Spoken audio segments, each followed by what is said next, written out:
초학제 연구단을 구성하려는데 함께 해보지 않겠니? 그랬는데 고등과학은이 뭔지 모르겠고 초학제가 뭔지 모르겠는 거야.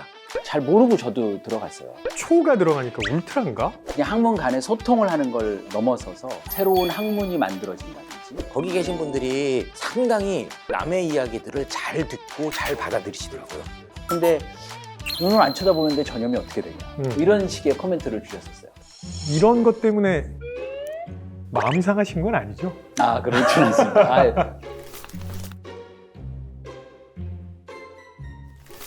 네, 안녕하세요. 동기와 욕구 연구단에서 활동하고 있는 김태훈입니다. 반갑습니다. 예, 안녕하세요. 인간의 뇌와 마음에 대해서 연구를 하고 있는 이윤형입니다. 반갑습니다. 네, 안녕하세요. 광주과학기술원에서 학생들 가르치고 있는 최원일이라고 합니다. 반갑습니다. 이렇게 저희 사실은 굉장히 자주 보는 사이인데 이런 포맷에서 만나는 거는 처음인 것 같네요. 예, 그러게요. 굉장히 좀 어색한 표정들을 하고 계셔가지고 뭐 금방 괜찮아지겠죠. 뭐 늘 그렇듯이. 오늘 모인 이유가 있는데요. 고등과학원에서 진행하고 있는 초학제 프로그램을 소개하려고 모인 거고요. 먼저 간단하게 고등과학원이 뭔지 설명을 좀 해주시면 좋겠습니다. 고등과학원은 한국의 기초과학을 세계적인 수준으로 끌어올리려는 목적을 가지고 1996년에 설립된 과기정통부 산하의 정부 출연 연구기관입니다. 이 고등과학원은 이 모델 자체가 연구자들이 교육이나 뭐 행정이나 이런 거에서 완전히 자유롭게 좀 독립해서 연구만 몰입할 수 있는 그런 환경을 준다. 특히 연구자들이 제일 원하는 환경이 뭐냐면 다른 거 안 하고 연구에만 몰두할 수 있는 거잖아요. 정말 모든 연구자들이 가고 싶어하는 그런 곳이 아닐까 싶은데 고등과학원에 굉장히 유명한 분들도 많으시다면서요?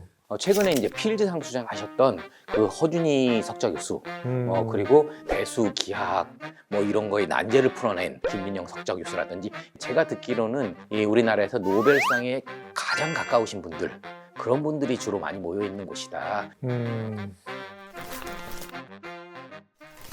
이윤희 교수님, 이거 처음에 이 과제에 대해서 제안을 받으셨을 때 왜 덜컥 수락을 하셨습니까?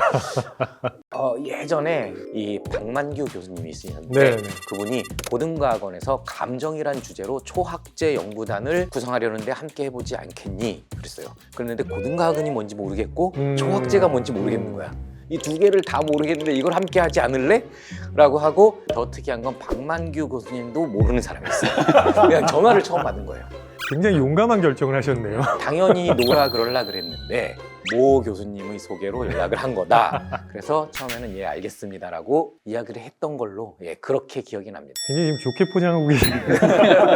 예, 뭐 기억이 그렇습니다. 좋은 기억만 남습니다. 그럼요. 사람은. 예.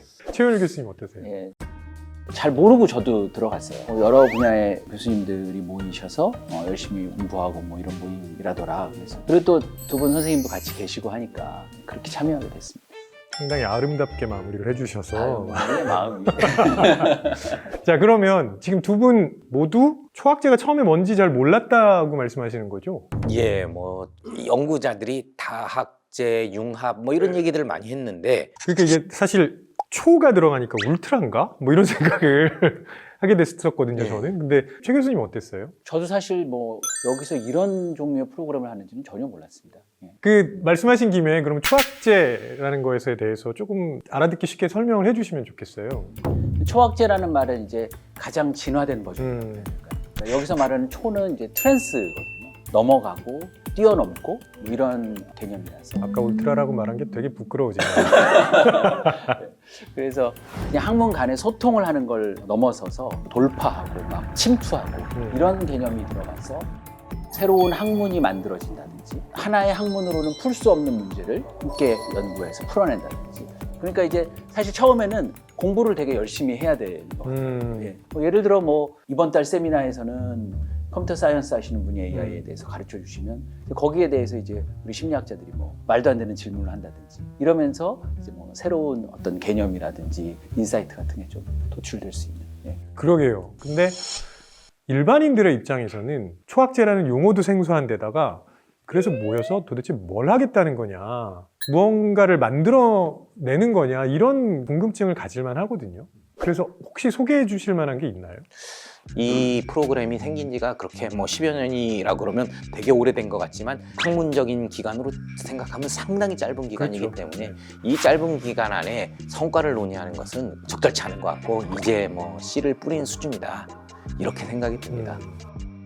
비슷한 예가 하나 있었는데 예전에 그 MIT에 지금 없어졌는데 빌딩 20이라는 것이 있었습니다. 전쟁 중에 만들어진 임시 건물입니다. 이게 이제 임시로 지으니까 막 지어가지고 막 동호수도 헷갈리고 막 이러다 보니까 다양한 분야의 연구자들이 막 돌아다니다가 자기 연구실을 못 찾고 그러다가 딴 방에 가서 얘기를 하다가 뭔가 새로운 걸 만들어내고 어쩌면 이 의도하지 않았던 초학제의 산실을 여기다 만들어 놓은 것이죠. 그래서 이 건물 안에서 55년 동안 있는 동안 9명이 노벨상을 받았다. 야. 예, 이렇게 이야기를 할 정도로 혁신의 아이콘으로 그렇게 자리 잡았던 그래서 이 초학제 연구도 이런 게 계속 지속되면 뛰어난 성과들이 나타날 수 있지 않을까라는 생각이 듭니다. 그러니까 결국 혼자 연구실에 계속 있지 말고 자꾸 다른 분야에 있는 사람이랑 모여서 만나서 이야기를 하라는 거잖아요. 초학제가 사실 학문적인 성과를 이루려면 50년, 100년, 뭐 어떤 거는 몇백 년 뭐 이렇게 필요할 텐데 어떻게 생각하면 또 다른 측면은 현실 문제를 해결할 때 이렇게 아주 짧은 시간 안에 굉장히 다양한 전문가들이 이 문제에 집중해서 함께 일을 하면 눈에 보이는 성과들이 좀 나타날 수도 있지 않을까. 이전에 혹은 지금 이제 진행하시면서 재미있는 혹은 한 번쯤은 되돌아볼 만한 그런 에피소드가 있는지. 저는 그 감정연구단 할 때 제가 그때 발표를 해야 되는 때였어요. 그때 이제 우리 심리학자들은 익숙한 동공 전염 현상에 대해서 발표를 하고 그래서 저는 이게 이제 주로 유럽에서 이런 연구들이 많이 이루어졌기 때문에 한국에서 이걸 해보면 재밌겠다라고 생각을 해서 그때 제가 이제 연구 제안 같은 걸 했던 기억이 나요. 근데 우리 같이 이제 계시던 정명근 교수님께서 문학 전공. 네. 한국 사람들은 어렸을 때부터 눈을 쳐다보는 문화가 아니라는 거죠. 눈을 안 쳐다보는데 전염이 어떻게 되냐 뭐 이런 식의 코멘트를 주셨었어요. 그래서 뭐 그때는 우리가 그냥 약간 웃고 이렇게 넘어갔던 기억인데 제가 이렇게 좀 생각해 보면 굉장히 중요한 코멘트였던 것 같거든요. 심리학자들은 그런 코멘트를 안 하잖아요.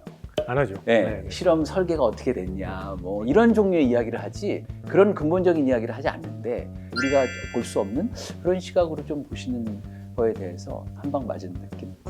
이런 것 때문에 마음이 상하신 건 아니죠? 그렇진 않습니다. 너무 잘 배운 거죠, 사실은. 네. 초학제가 아니었으면 그런 피드백을 제가 거의 받아볼 일이 없습니다. 초학제 연구할 때는 질문이 어떤 질문은 너무 황당무계하다는 느낌. 저거는 좀 말도 안 되는 것 같아. 이런 느낌을 가졌던 적들이 왕왕 있었습니다. 근데 한 6개월 정도 그런 걸 쭉 하다가 놀라운 거를 발견했는데 거기 계신 분들이 상당히 남의 이야기들을 잘 듣고 잘 받아들이시더라고요.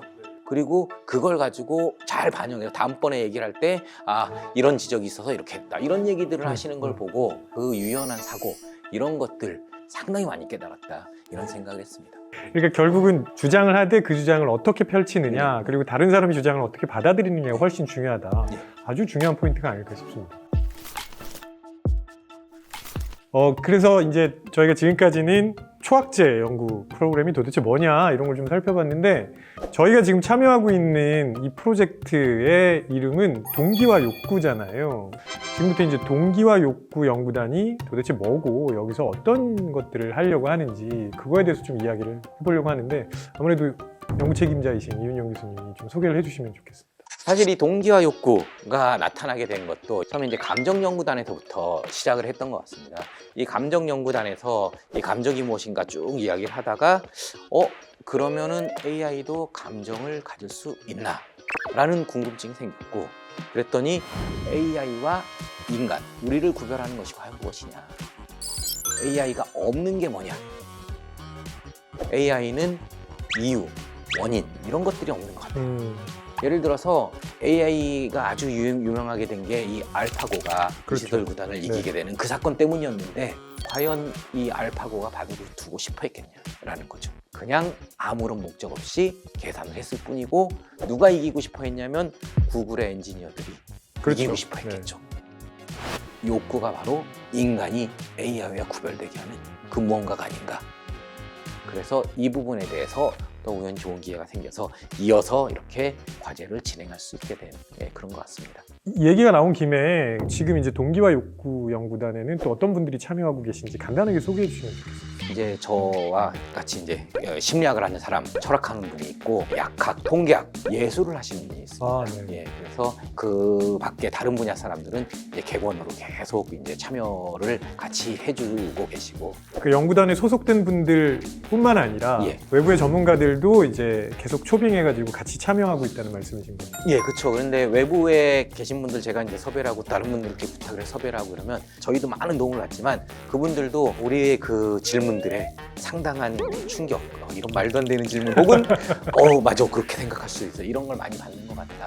이런 자극이 널리 퍼졌으면 좋겠다라는 생각을 합니다. 그분들이 또 다음에 초학제 연구단에 참여하실 수도 있겠네요. 예, 맞습니다. 오늘 두 분과 함께 초학제 연구가 도대체 무엇인지 이야기를 해봤는데요. 저한테는 이런 거를 소개할 수 있다는 것 자체가 매우 의미 있는 시간이 아닐까 싶었는데 두 분 어떠셨습니까? 예, 제가 사실 올해가 연구년입니다. 그래서 이 시간적으로도 그렇고 그다음에 사실 2년간 감정연구단을 했고 또 이걸 맡아서 하고 있고 그러다 보니까 이거에 좀 더 매달려서 공동 연구과제 같은 것도 만들고 막 이런 걸 한번 해볼까 이런 생각을 하고 있습니다. 이 시점이 되게 타이밍이 좋은 것 같아요. 그러니까 첫 번째 감정연구단을 마무리를 했고 그리고 동기와 욕구연구단으로 이제 넘어가서 얼마 안 됐고 요 시점에서 새롭게 생각하는 시간 이런 걸 가질 수 있었다는 면에서 좋았고요. 단장님 잘 보자 해서 연구를 해야 되지 않을까 이렇게 생각하고 있습니다. 어찌 보면 굉장히 생소하게 들릴 수 있는 초학제라는 것에 대해서 오늘 저희가 조금 풀어보려고 노력을 했는데 오늘 이야기한 거는 시작점입니다. 일종의 프롤로그고요. 이후에 각 분야의 전문가들이 저희 연구 주제인 동기와 욕구에 대해서 어떤 방식으로 접근하고 어떤 방식으로 이걸 풀어나가야 되는지에 대해서 아주 흥미로운 에피소드들을 준비하고 계시거든요. 그래서 계속 많은 관심 부탁드립니다. 그리고 오늘 두 분 함께해 주셔서 고맙습니다. 네, 감사합니다.